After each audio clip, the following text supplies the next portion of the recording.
So today we are going to discuss about the ideal transformer and ideal transformer under no load condition.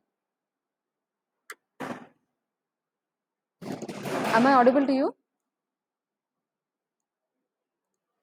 Okay. So there are some conditions. So if the transformer satisfy those conditions, then we call the transformer is a ideal transformer. So let us see what are those conditions. The first one, transformer means we have two main parts, that is core and windings. Transformer has a core has a permeability. Why? Because it is a magnetic material, so it has a permeability. And windings, transformer has two windings, primary winding and secondary winding. So these windings have some resistance. Winding is nothing but a coil. So coil always have some inductive reactance, that is XL, and resistance R. This is in case of practical. Every practical winding or a coil consists of inductive reactance as well as some resistance. So that means R plus JXL it consists of. This is the total impedance of this coil. But in case of ideal transformer, what are those conditions? So how the core will be in the ideal transformer and what is the winding resistance in the ideal transformer? The first one, core has a permeability, right, for a transformer. But for ideal transformer, the permeability of the core mu will be infinite. But in case of practical transformer, any practical transformer doesn't have infinite permeability. This is the ideal transformer case. The permeability of the core is infinite. And second one, normally I told you the winding has some resistance and inductive reactance. But in case of ideal transformer, windings doesn't have any resistance. Those are purely inductive. That means it consists of only inductive reactance. The resistance of the windings, both the primary and secondary, are equal to 0.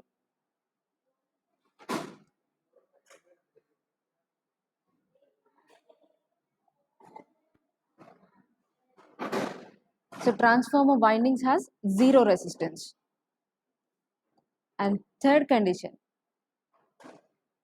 it doesn't have any losses. The losses are always equal to 0. And the next condition, leakage flux. Leakage flux must also be 0.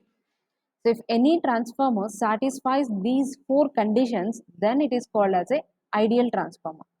Leakage flux, what is meant by leakage flux? We have two windings of the transformer, primary winding and secondary winding. These two are placed on the core, these two windings. So whenever you are giving AC supply to the primary winding, a current will circulate in the primary winding, and due to that current, a flux phi will be produced. And this flux will pass through this core and links with the secondary winding. So whatever the amount of flux produced in the primary, the total flux will links with the secondary. Then we call it as leakage flux is 0. So whatever the amount of flux produced in the primary winding, thus that must be linked with the secondary also. Suppose here a 5 Webers of flux produced in the primary, but 4 Webers of flux is only linking with the secondary. Then what about the 1 Weber flux? This 1 Weber is a leakage flux. It is not linked with the secondary.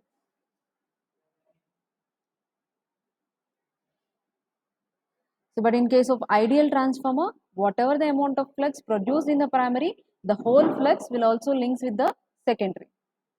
And losses is always equal to 0. Whenever the losses are 0, whatever the input power, this transformer, assume this as the input side, primary side is we are giving input, so it is input, and secondary we are getting output. So the secondary side is output side. So whatever the input power we have in the primary side of the transformer, the whole power will be transferred to the output, that is to the secondary side. There will not be any loss. Suppose 10 watts of power there in the input, then output will also be equal to 10 watts. Losses are always equal to 0. These are all in case of ideal transformer. But practically, any one condition will not be satisfied. These will not be exist. That's why we are calling it as ideal case. So ideal transformer has these conditions. If the transformer has an infinite permeability, zero winding resistance, and leakage flux is zero, and the losses in the transformer is also equal to zero, then it is called a ideal transformer. If any transformer satisfies the following four conditions, then it is called the ideal transformer. But in case of practical transformer, there will not be infinite permeability. Only finite permeability will be there in the transformer core, and windings will always have some resistance. R is not equal to 0 in case of practical transformer, and losses also. We cannot imagine the losses equal to 0. That is only the ideal case. Any electrical appliance, if you take, there will be definitely some loss. So losses are not equal to 0. So whatever the input we have in the primary side of the transformer, that will not be equal to the output. Suppose 10 watts of input we have in the transformer primary. Then what about the output? That will always be lesser than 10 watts. It may be got a 9 watts or 8 watts. The remaining 1 or 2 watts, that will be the loss in the transformer. So what are the losses in the transformer? What are the types of losses? We will see in the next topic. So as of now, losses are equal to 0 in case of ideal, and losses are not equal to 0 in case of practical transformer. Have you understand the conditions?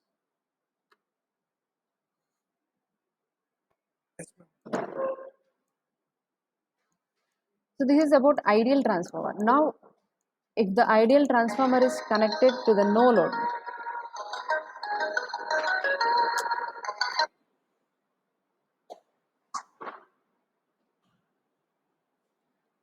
ideal transformer under no load condition.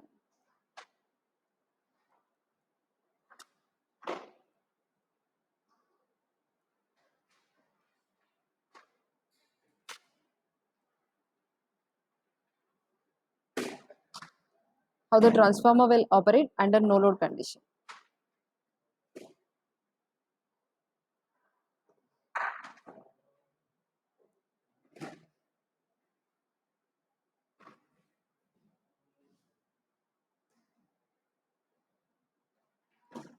This is the transformer core.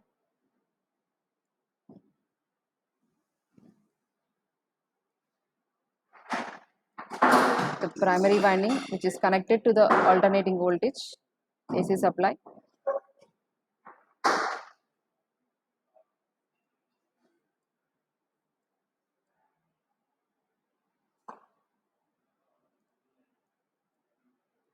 The secondary side, these two are the secondary winding terminals.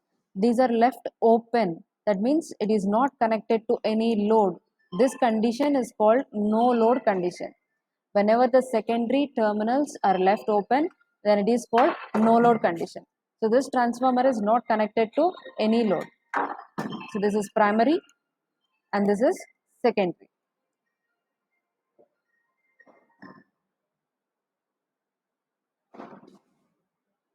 Now let us assume the voltage we are applying is V1 on the primary side, and due to this V1 applied voltage, a current will pass through the primary winding. Assume it as I1, and due to this current, flux will be produced in the primary winding, and that flux will pass through the core. This is phi.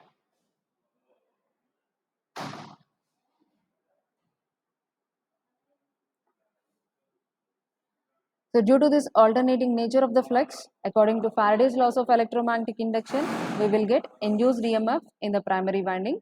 Let us assume it as E1. And due to mutual induction, again EMF will be induced in the secondary, that will be E2.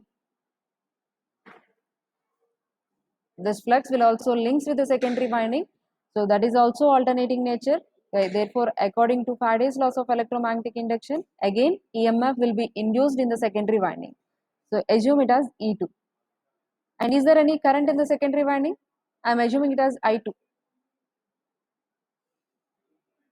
Is there any current here in the secondary winding? How will be the current flow if it is an open circuit? This current is 0. So in the secondary side, the current is equal to 0. Why? Because it is not connected to any load. Suppose if you connect any load here, then due to this induced EMF, current will circulate. So this EMF will be the driving force for the current. But here it is left open, secondary terminals. So the current in the secondary side is 0. So no load condition means secondary current is always equal to 0, I2. And I1. So what is I1 here? I1 is a primary current. That means primary winding current. So what it does, this primary current? So this primary current is used to produce the flux in the core, and there are any loss in the ideal transformer. So therefore, whatever the amount of current the transformer is drawing from the supply, that will be enough to produce the flux only. So this primary current is used to produce the flux.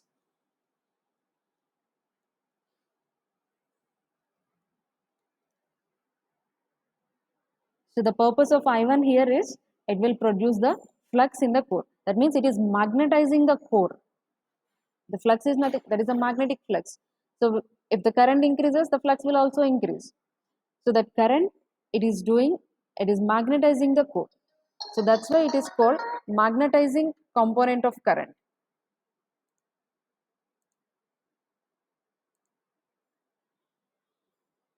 Hello Tinku నేను క్లాస్లో ఉన్నాను నాన్న bye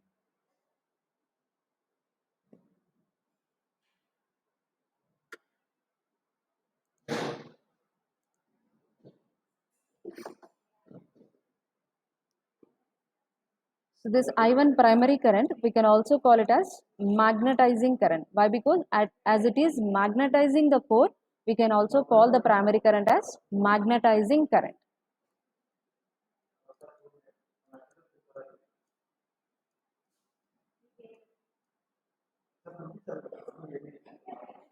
And we can also denote this magnetizing current as IM.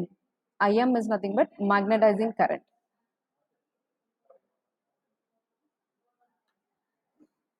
Now let us draw the phasor diagram for this transformer under no load.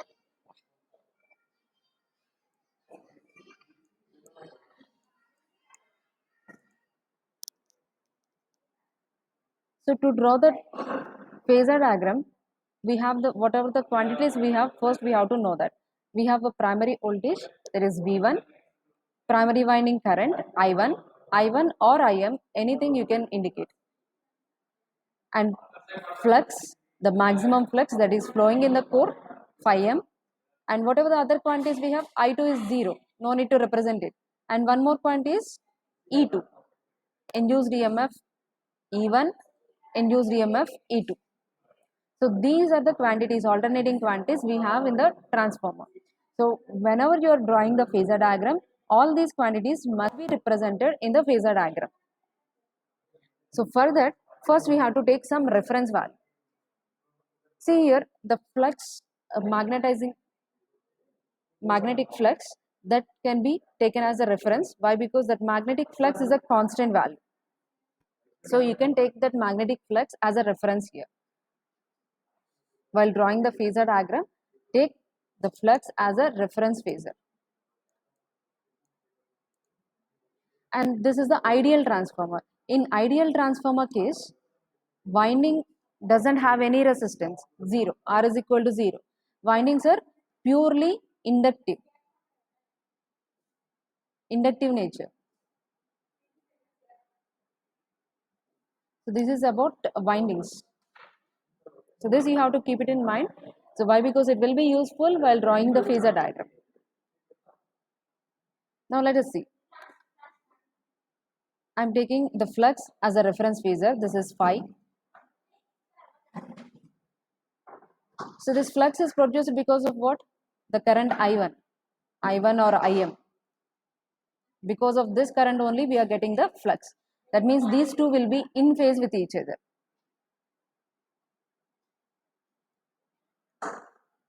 Im, that is also equal to I1. Now next, this I1 and phi m are over. Next, what are the quantities we have? V1, E1, E2. So these are the quantities we have to represent in the phasor diagram. V1 means this is the applied voltage, right? So that voltage is across the winding.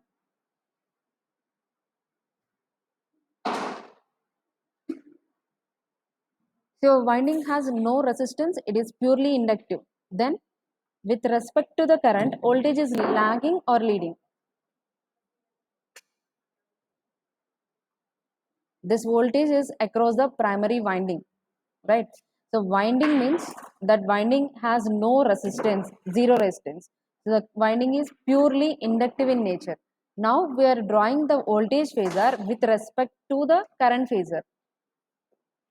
This current is flowing in the winding I1. This is the voltage across this winding. We are drawing the relation between these two, voltage and current.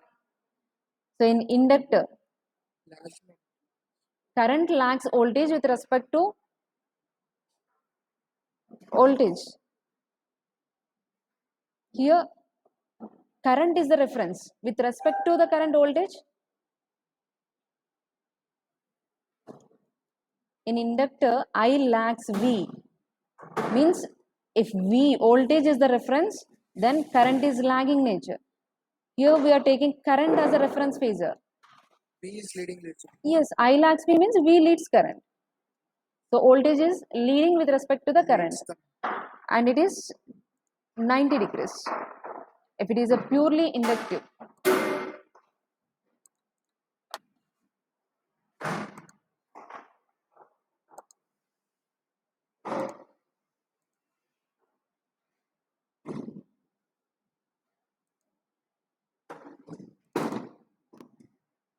So purely inductive means voltage is leading with respect to the current by an angle of exactly 90 degrees. So you can draw the voltage phasor ahead of this reference phasor by an angle of 90.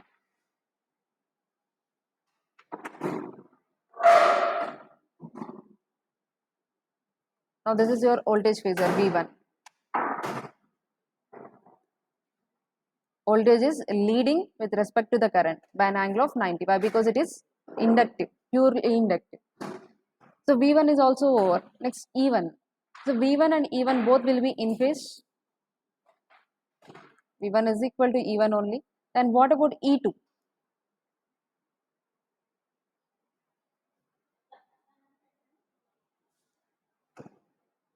E1 is the induced EMF in the primary winding.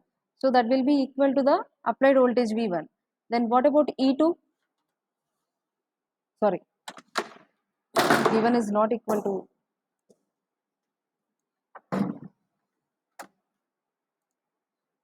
So due to this applied voltage, we are getting current in the primary winding I1, and due to this current, we are getting the flux, and due to this alternating flux, we are getting the induced EMF E1. So this is the process. See here, a Lenz law will be applicable here. This is the induced EMF. This is the final effect. Effect always opposes the cause producing it. What is the cause to produce this EMF? The main cause producing this is V1. Anyway, due to the alternating flux only we are getting E1. But why this flux is producing? Due to current. So why this current is producing in the primary? Due to this voltage. So the final cause to produce the EMF is V1. So effect always opposes the cause. This is given by Lenz law. So E1 is the effect and cause for this EMF E1 is V1. So it will always opposes. That means in opposition means it should be exactly in opposite to the V1.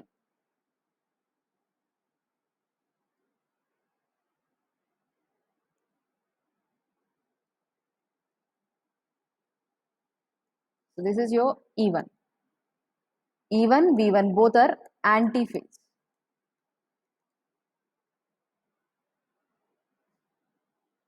Got it?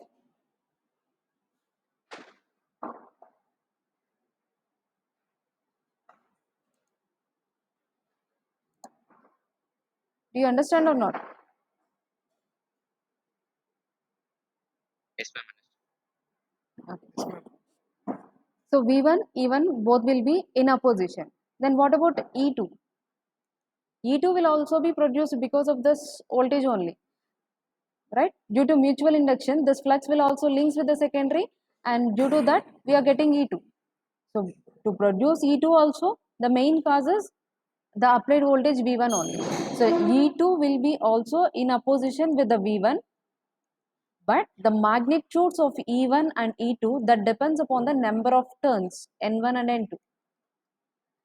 See, the length of the phasor always represent the magnitude. If this is E1 phasor and this is E2 phasor, so length of E2 phasor is more than E1 phasor. That indicates what? E2 must be greater than E1.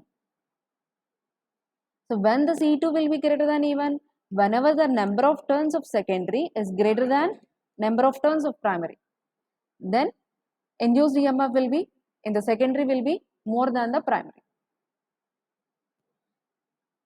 So if it is an ideal transformer and we don't know about the number of turns, you can draw anything.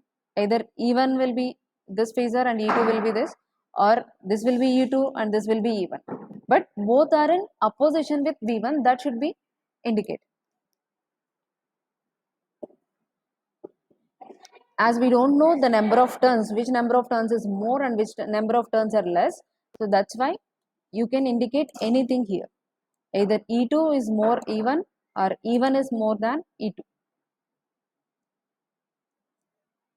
ఏదైనా draw చేయొచ్చు, but these two must be in opposition with V1.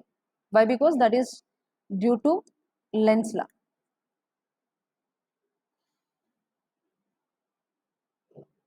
So this is the phasor diagram for ideal transformer under no load condition.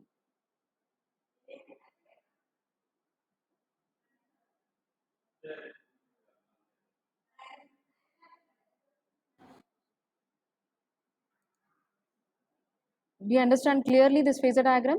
If you understand this one, next practical transformer on no load also you can understand easily.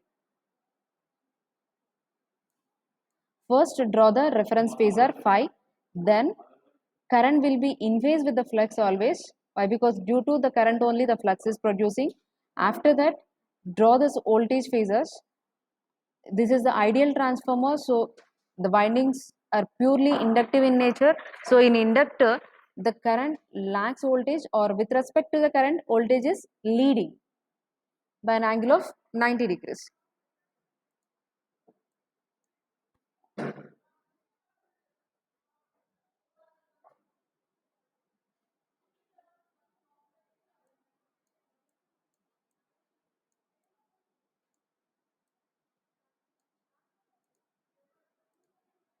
Next one, practical transformer on no load.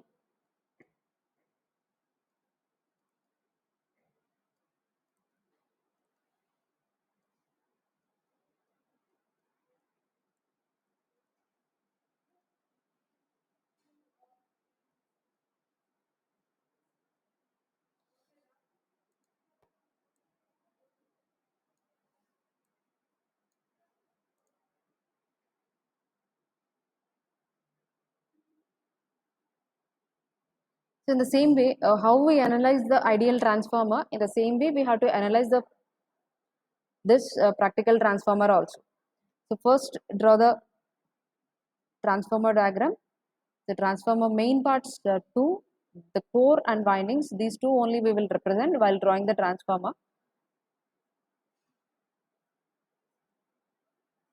So this is also under no load. No load means we are not connecting any load in the secondary. So primary winding will be connected to the AC supply and secondary side are left open, then it is called no load condition. Then what about the secondary current I2? I2 is equal to 0. As it is open circuit, the secondary current is equal to 0.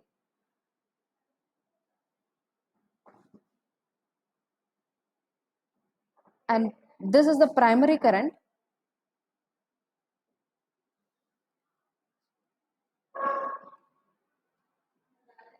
So primary current, what it does in the practical transformer. Practical transformer means winding resistances are not equal to zero. There will be some winding resistance. So those are not purely inductive. There is a winding resistance, and losses are also not equal to zero.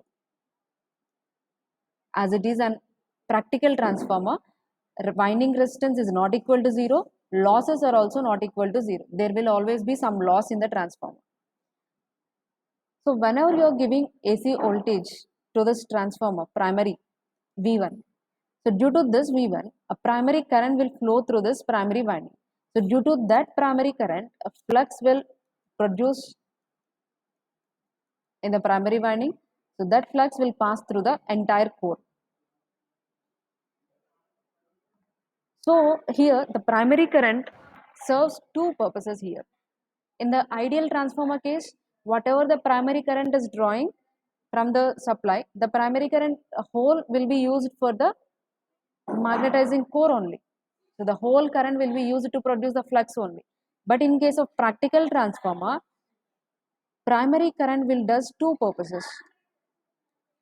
Some of the current, so this current assume it as I naught, no load primary current. So this I naught will divide into two components.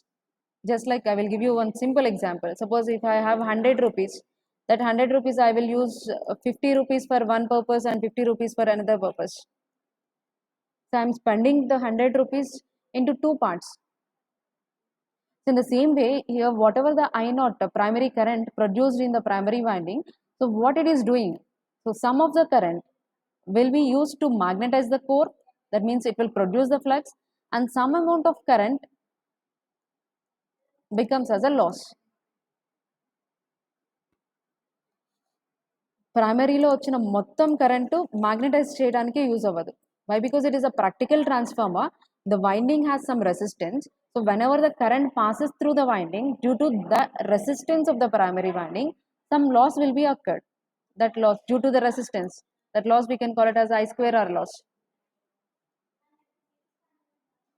Practical ట్రాన్స్ఫార్మర్లో losses ఉంటాయి కాబట్టి what ever the current produced in the primary, that will be used, some of the current will be used to produce the useful flux, and the remaining current will be wasted in the form of loss.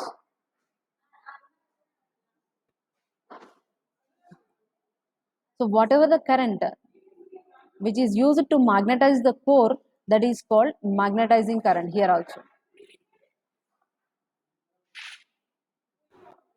And whatever the current which is wasted, that is called working component of current.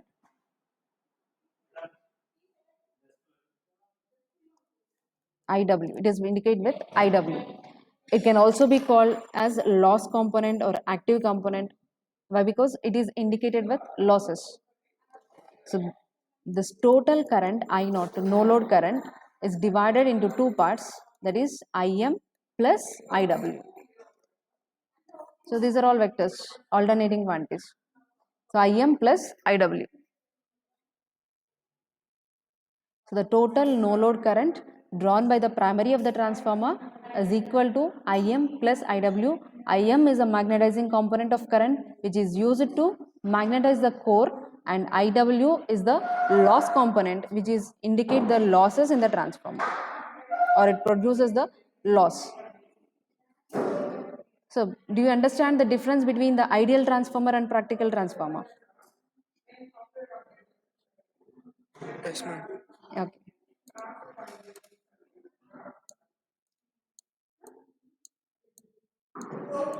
Now we have to draw the phasor diagram for this. So the same way, how you draw the phasor diagram for the ideal transformer case, draw the phasor diagram in the same way. First, take the reference phasor as flux. So Im will be in phase with this flux. Why? Because this flux is produced because of this current, magnetizing component of current. So what are the components we have to represent in the phasor diagram? We have to represent V1 voltage in the primary, magnet no load current I naught. This has two components, Im and Iw. These two also you have to represent.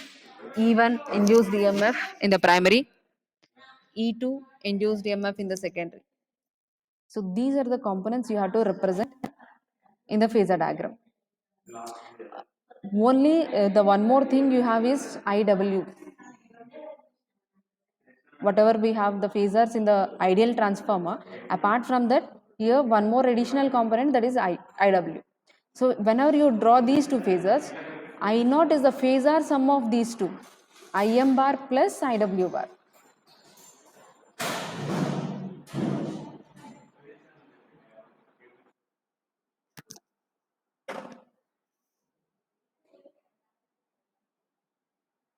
So why this IW is nothing but loss, because that loss is occurred because of what? Resistance. So when current passes through the resistance, we are getting the loss, and that we are representing as IW. So now this IW,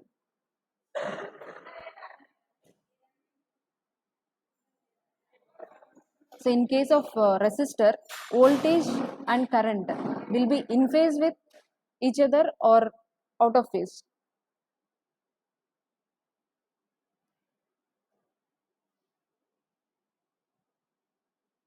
In case of resistor, voltage and current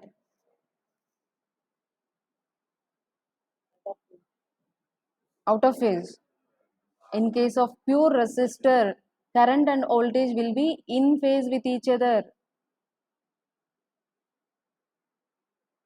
In case of inductor and capacitor, voltage and current will be out of phase. Either it will lag or lead. But in case of resistors, the current and voltage will be in phase with each other.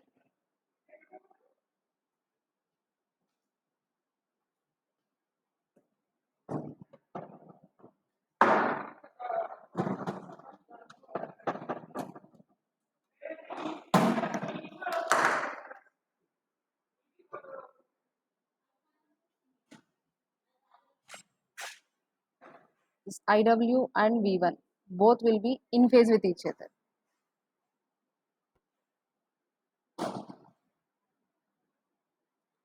Now your I naught is the phasor sum of IM and IW.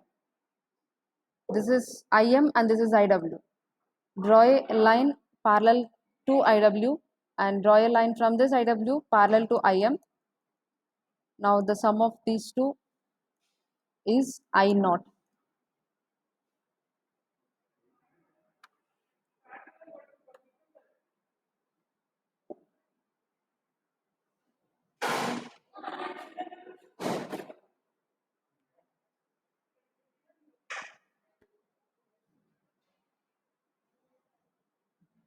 And one, this IM is a magnetizing component and IW is the loss component. So these two will be perpendicular with each other. That means at an angle of 90 degrees, IM and IW. One is magnetizing and one is loss component.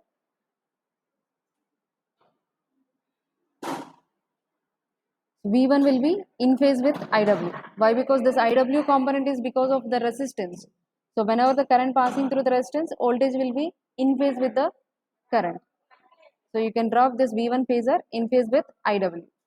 Now the phasor sum of these two, IW and IM, you got it as I naught. Now again E1 and E2 you have to draw. E1 phasor and E2 phasor. So as in the case of ideal transformer, you can draw E1 and E2. Same here also. This is E1 phasor. E1 will be anti-phase with V1.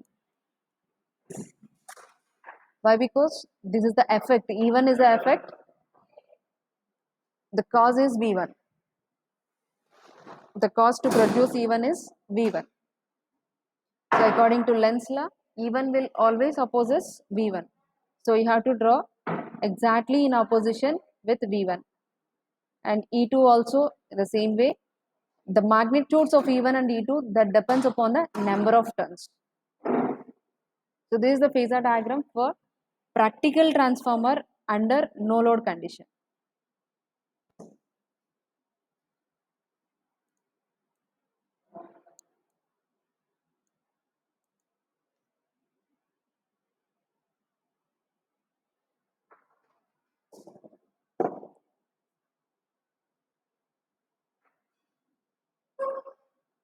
Now let us see the angle between V1 and I naught. V1 is the applied voltage and I naught is a no load primary current.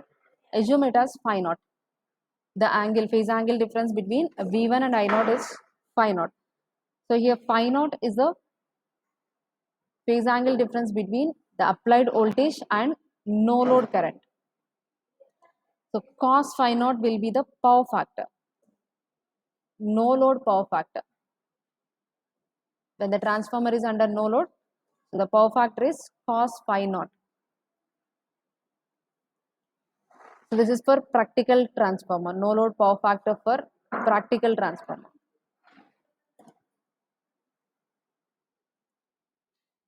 So from the phasor diagram, so this is the right angle triangle. This is IM and this is I naught, and the phasor sum of these two is, sorry, this is IW, this is I naught. Phasor sum of these two is I naught. So this is the right angle triangle. From this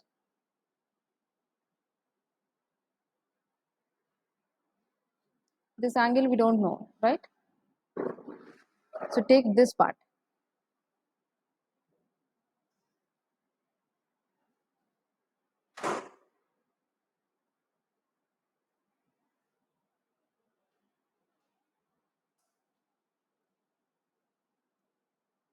This is IM. Next, this part is IW.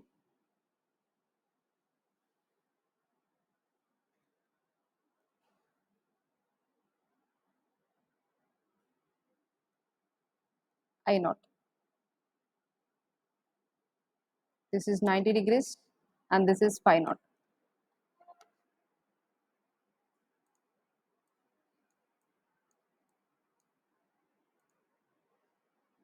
If you're confused with this, you can redraw this one.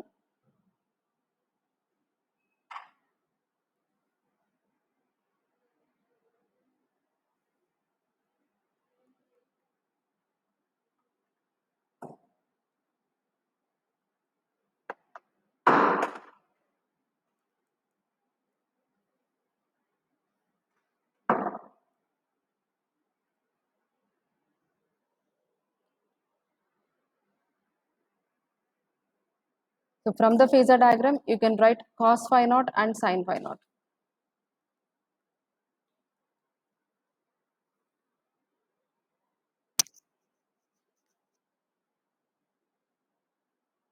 Cos phi naught is equal to,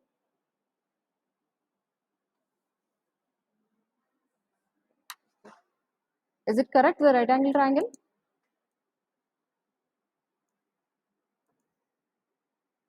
Inverted right angle triangle. Mm.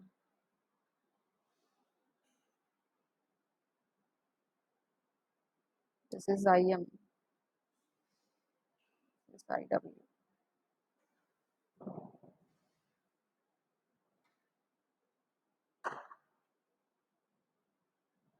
Same process.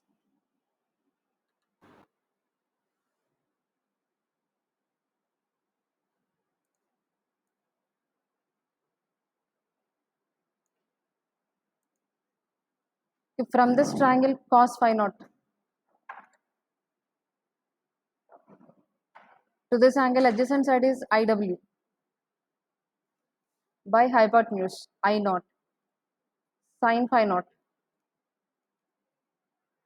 Opposite side is IM by hypotenuse I naught.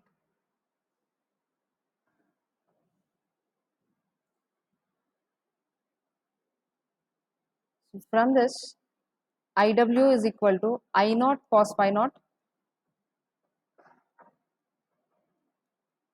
Here IM is equal to I naught sin phi naught.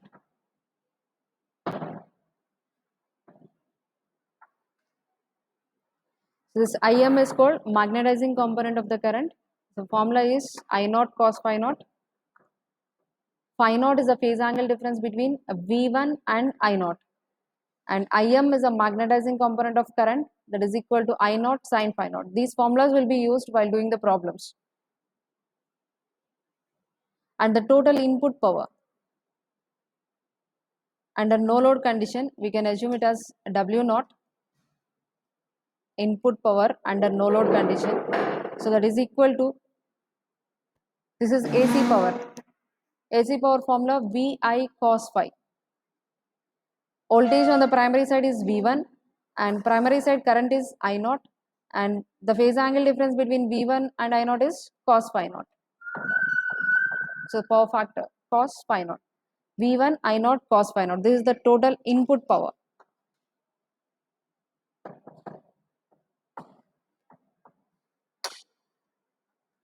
So this I naught cos phi naught is nothing but IW. You can write it as V1 into IW.